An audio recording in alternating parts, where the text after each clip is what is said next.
পার্শ্ব চরিত্র নয়, এবার ধারাবাহিকের নায়ক হিসেবে ফিরছেন অভিনেতা সপ্তর্ষি রায়। জি বাংলার জনপ্রিয় ধারাবাহিক মিঠিঝোড়াতে সূর্যের চরিত্রে বেশ নজর করা পারফরমেন্স দিতে দেখা গেছে এই অভিনেতাকে। তবে কাহিনীর সম্প্রসারণ ঘটতেই খানিকটা ফিকে পড়তে থাকে সূর্য চরিত্রটি মিঠিঝোড়া ধারাবাহিকে। তবে চিন্তা নেই, এবার জি বাংলার নতুন ধারাবাহিকের নায়ক হচ্ছেন সপ্তর্ষি, অর্থাৎ মিঠিঝোড়া ধারাবাহিকের সূর্য। মা ছেলের মিষ্টি সম্পর্ক নিয়ে জি বাংলার পর্দায় আসতে চলেছে সম্পূর্ণ এক নতুন ধারাবাহিক। শুধু মা ছেলের সম্পর্কই নয়, শোনা যাচ্ছে ধারাবাহিকের কাহিনীতে থাকছে এক ত্রিকোণ প্রেমের গল্প। জি বাংলার সম্পূর্ণ এই নতুন ধারাবাহিকে মায়ের ভূমিকাতে আপনারা দেখতে পারবেন অভিনেত্রী অঞ্জনা বসুকে। অপরদিকে নতুন এই ধারাবাহিকে দুই ছেলের ভূমিকাতে দেখা যাবে অভিনেতা সপ্তর্ষি রায় এবং আর্য দাশগুপ্তকে।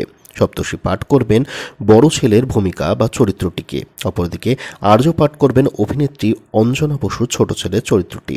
তবে এখানে জানিয়ে রাখা ভালো, প্রথমে কিন্তু বড় ছেলের চরিত্রে নাম উঠে এসেছিল ক্যানিংয়ের মিনু খ্যাত সায়ন মুখার্জির।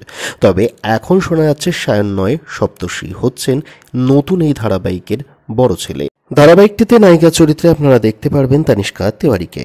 তানিষ্কাকে আপনারা এর আগে দেখেছেন শ্রীমান পৃথ্বীরাজ এবং গাঁটছড়ার মতো জনপ্রিয় ধারাবাহিকে। তবে এই প্রথম কোনো ধারাবাহিকের নায়িকার ভূমিকাতে আপনারা দেখতে পাবেন তানিষ্কাকে। শোনা যাচ্ছে তানিষ্কার বিপরীতে নাকি দেখা যেতে পারে সপ্তর্ষিকে।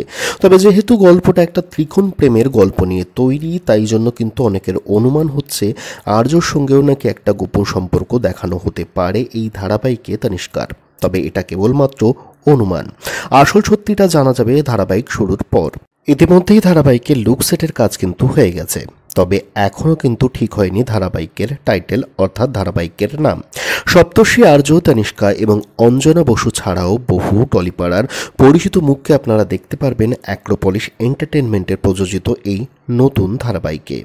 সবকিছু যদি ঠিক থাকে তবে কিন্তু চলতি বছরের মাঝামাঝি সময় থেকে টেলিভিশনের পর্দায় সম্প্রচারিত হতে পারে এই ধারাবাহিকটি।